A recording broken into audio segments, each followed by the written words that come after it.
신약 성경 마태복음 27장 11절로 26절, 제가 한 절 여러분 한 절 읽겠습니다. 말씀을 읽을 때는 성령이 함께하는 또 말씀에 믿음을 담아 마태복음 27장 11절로 26절. 예수께서 총독 앞에 섰음에 총독이 물어 이르되 내가 유대인의 왕이냐? 예수께서 대답하시되 내 말이 옳도다 하시고 장로들에게 고발을 당하되 아무 대답도 아니하시는지라. 이에 빌라도가 이르되 그들이 너를 쳐서 얼마나 많은 것으로 증언하는지 듣지 못하느냐 하되 한마디도 대답하지 아니하시니 총독이 그게 명절이 되면 총독이 무리의 청원대로 죄수 한 사람을 놓아주는 전례가 있더니 유명한 죄수가 그들이 모였을 때 빌라도가 물어 이르되 너희는 내가 누구를 너희에게 놓아주기를 원하느냐? 바라바냐? 그리스도라 하는 예수냐? 하니 총독이 재판석에 앉았을 때 그의 아내가 사람을 보내어 이르되 저 옳은 사람에게 아무 상관도 하지 마옵소서. 오늘 꿈에 내가 그 사람을 인하여 애를 많이 태웠나이다 하더라.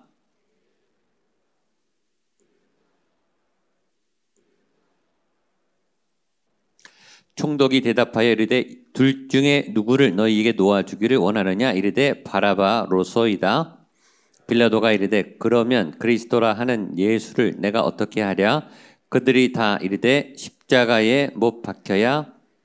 빌라도가 이르되 어찌미냐? 무슨 악한 일을 하였느냐? 그들이 더욱 소리질러 이르되 십자가에 못 박혀야 하겠나이다 하는지라.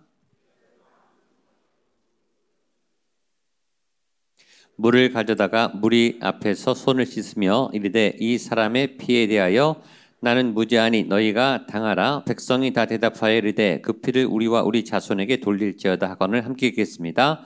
이에 바라바는 그들에게 놓아주고 예수는 채찍질하고 십자가에 못 박히게 넘겨주니라. 아멘. 본문은 예수님의 빌라도 법정에서 재판받는 사건이 배경입니다. 오늘 세 번째인데 십자가를 향해서 예수님의 십자가에 가까이 가면 갈수록 예수님의 십자가의 윤곽이 드러나면 드러날수록 그러니까 십자가가 선명히 드러나면 드러날수록 첫날은 베드로, 둘째 날은 유다, 세 번째는 빌라도, 어떤 십자가를 통해서 정체가 드러나는 사람들, 수석제자, 수제자, 예수님의 12제자인 줄 알았는데 예수님을 부인하는 베드로, 예수님을 3년간 열심히 따랐다가 예수님을 팔아넘긴 유다, 또 십자가에서 예수님에게 사형 언도를 내리는 빌라도, 이 십자가를 주변으로 어떤 인물들이 나타나는데 그 인물들의 정체가, 신앙이 적나라하게 노출되죠.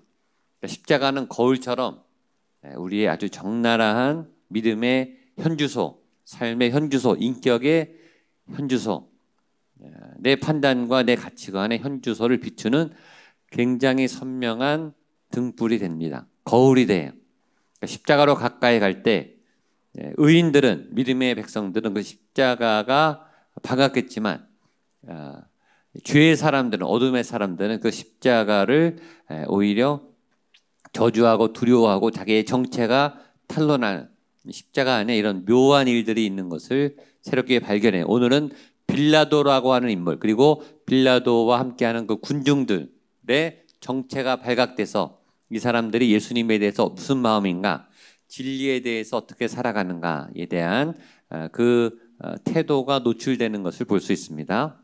자, 11절로 14절까지 같이 보겠습니다. 시작. 예수께서 총독 앞에 섰음에 총독이 물어 이르되 내가 유대인의 왕이냐? 예수께서 대답하시되 내 말이 옳도다 하시고 대제사장들과 장로들에게 고발을 당하되 아무 대답도 아니하시는지라. 이에 빌라도가 이르되 그들이 너를 쳐서 얼마나 많은 것으로 증언하는지 듣지 못하느냐 하되 한마디도 대답하지 아니하시니 총독이 크게 놀라워하더라.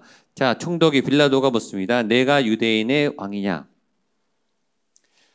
신앙이란 예수님에 대한 우리의 생각과 태도죠. 여러분에게 예수님은 누구인가? 그게 내 신앙의 정체성이죠. 빌라도는 물었어요. 너는 유대인의 왕이냐? 지금 빌라도는 최소한 예수님을 그리스도로 고백하고 있지는 않다는 것을 알 수 있죠. 내가 유대인의 왕이냐? 이 이 정보를, 이 멘트를 어디서 들었겠어요? 사람들에게 들었겠죠. 그러니까 사람들에게 객관적으로 들어서 사람들이 그렇다 하더라 라는 예수를 물어보는, 예수를 만났으면서 어제 유다도 마찬가지고 베드로도 마찬가지고 빌라도도 마찬가지고 예수님을 직접 만났어요. 저와 여러분 같으면 예수님을 만나면 어떻게 될 것 같아요? 예수님 하고 예수님을 안고 예수님의 그 눈에, 그 목소리에, 그 말씀에, 진리에 충만한 은혜를 받겠죠.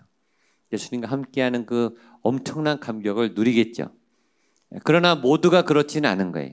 예수가 그리스도시다, 나에게 구세주다, 나의 친구가 되신다, 나를 보호하시는 나의 전능자, 나의 구원자이시다 라고 모두 다 고백하지는 않습니다. 그냥 유대인의 왕, 사람들이 말하는 그런 소란을 일으키는, 내 법정에서 재판을 받는 죄인으로 있는 너냐라고 예수에 대해서 그렇게 대하는, 예수를 만나고 있음에도, 예수와 대화를 하고 있음에도 예수님을 만나지 못하는 우리 빌라도를 만나게 되죠. 나에게 있어서 예수님은 누구인가? 나에게 예수란 누구인가? 그것이 우리의 신앙의 태도이고 신앙의 정체성이죠. 근데 베드로가 예수님을 만나면서 한 가지는 굉장히 놀랍니다. 14절에 한마디도 대답하지 아니하시니 충독이 크게 놀라오라. 이 빌라도도 총독이면은 굉장히 높은 자리죠. 높은 자리, 그 정치인으로서 높은 자리에, 총독의 자리에 앉았다면 그 밑에부터 산전수전은 다 겪었을 거 아니. 정치인들이 얼마나 많은 사람을 만나요. 그러니까 사람에 대해서 다 알죠. 만나봐서 몇 마디 던지면 대충 알죠. 인생의 경륜이, 또 삶의 경륜이, 그 자리의 경륜이 사람을 알아보게 하죠. 빌라도는 금방 알았어요. 이 사람이 죄가 없다는 사실을 알았어요. 이 사람의 진실된 모습을 알았겠죠. 예수님이신데, 죄가 하나도 없는 분인데. 전에도 말했지만 죄 없는 사람 만나본 적 있어요, 여러분? 우리는 다 죄인이기 때문에 죄인들을 항상 만나고 다니죠. 죄 없는 사람을 본 적이 없잖아요. 근데 빌라도는 죄 없는 예수님을 처음 만나는 거예요.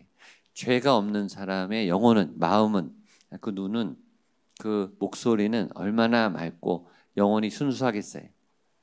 죄가 없는 걸 아는데 이 예수는 어떤 변명을 안 해요. 살려달라고 애원하지 않아요. 권력 앞에 지금 자기가 힘을 가진, 결정권을 가진 결정권자인데 자기를 향해서 애걸복걸하거나 안타까워하거나 기가 죽거나 눌려있거나 그런 게 전혀 없이 뭔가 이제 십자가를 향해 나아가려고 하는, 죽기로 각오한 그런 의지가 결연한 그런 모습을 발견하고 놀라죠. 이 사람이 지금 십자가를 향하고 있다라고 하는 것을 직감하고 있습니다. 15절로 18절입니다. 시작.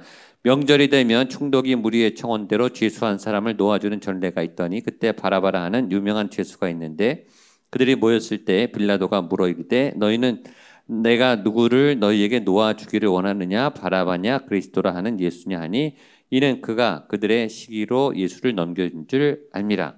18절, 이 빌라도는 알았어요. 예수는 죄가 없고 예수는 왜 지금 이 법정에 왔는가? 유대인들이 시기해서, 명칭은 신성모독죄, 이 나라를 자기가 왕이라 그러면서 뒤집을 만한, 그래야 살인죄로 예수님을 십자가에 못 박기 때문에 그 죄가 가짜라고 하는 것도 알았어요. 예수님이 죄가 없다는 것도 알았어요. 근데 그 십자가 앞에, 예수님의 그 십자가 앞에 빌라도의 인간성이 나오죠. 이 죄 없는 사람을 죄가 없다고 진실대로 놓아줄 것인가? 아니면 이 군중들이 원하니까 이 사람을 심판을, 이 군중들이 원하는 대로 심판을 해서 내 어떤 정치적인 입지를, 정치적인 이득을 볼 것인가? 이 총독도 평가를 받잖아요. 이 로마 황제의 평가를 받고 이 민심이, 이 사람들의 정서가 이 총독에 대해서 굉장히 지지도가 높고 또 인기가 올라가야 이 자리가 유지되죠.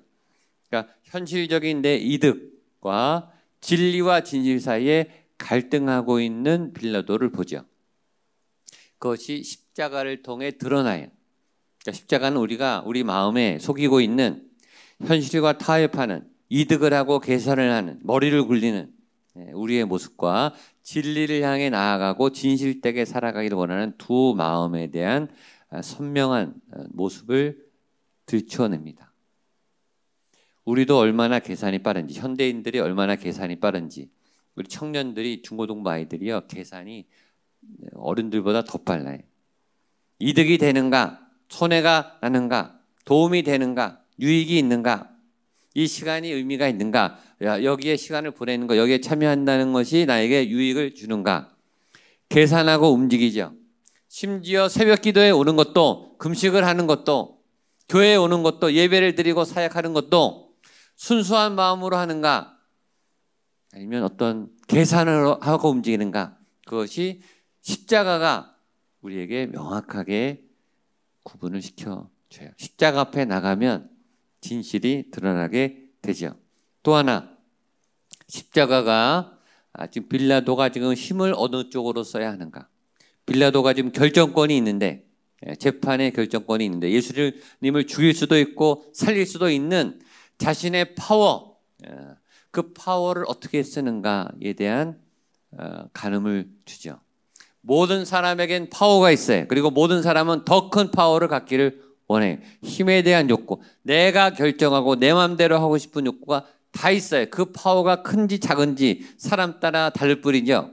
아이들도 파워가 있어요. 파워 게임을 해요. 그걸 알아요. 본능적으로 우리 안에는 파워에 대한 본능이 있어요. 힘에 대한 본능이 있어요. 힘을 갖고 싶고, 힘을 키우고 싶고, 쓰면 그 힘을 쓰고 싶은.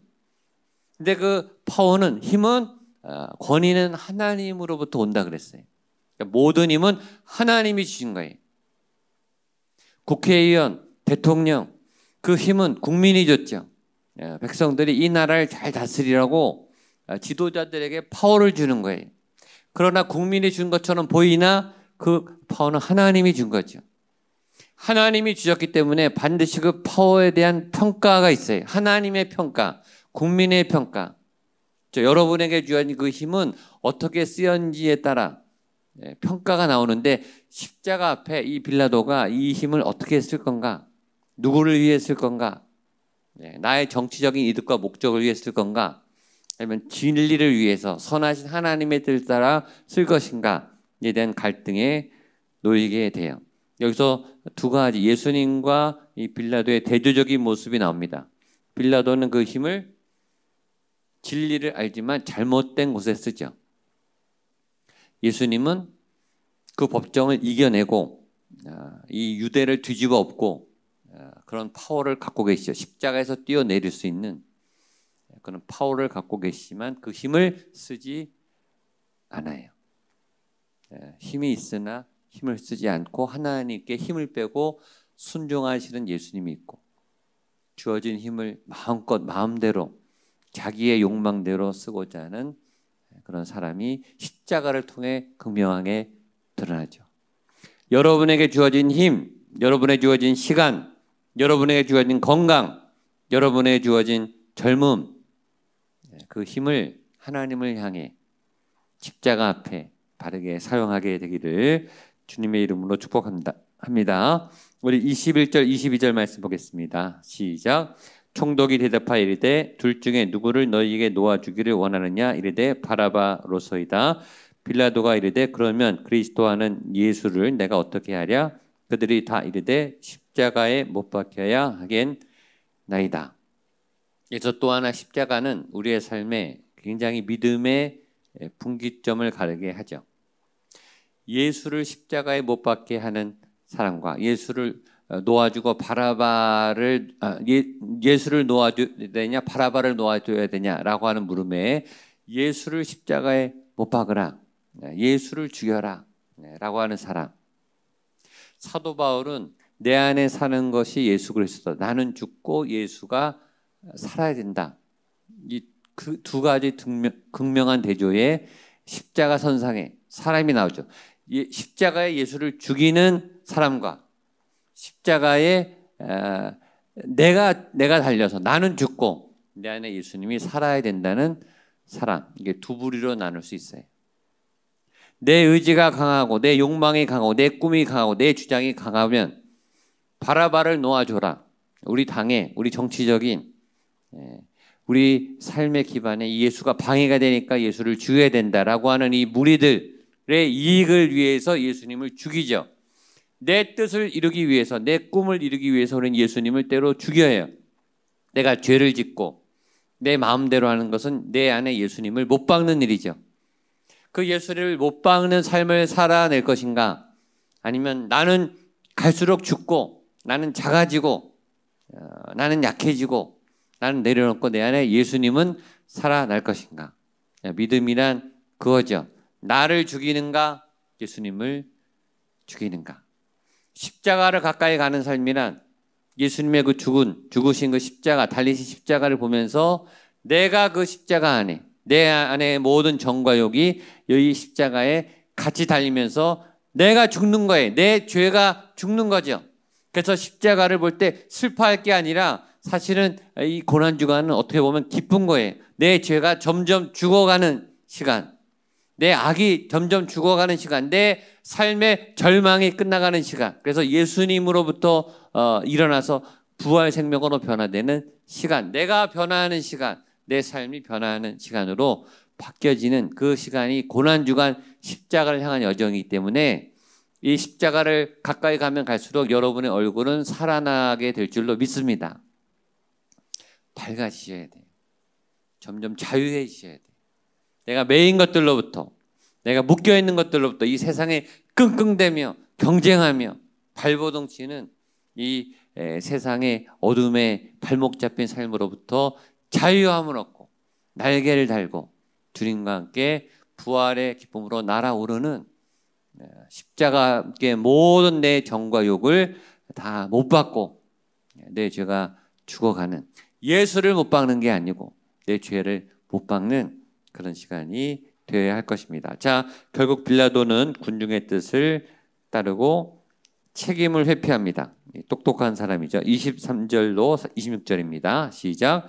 빌라도가 이르되 어찌 미냐 무슨 악한 일을 하였느냐? 그들이 더욱 소리질러 이르되 십자가에 못 박혀야 하겠나이다 하는지라.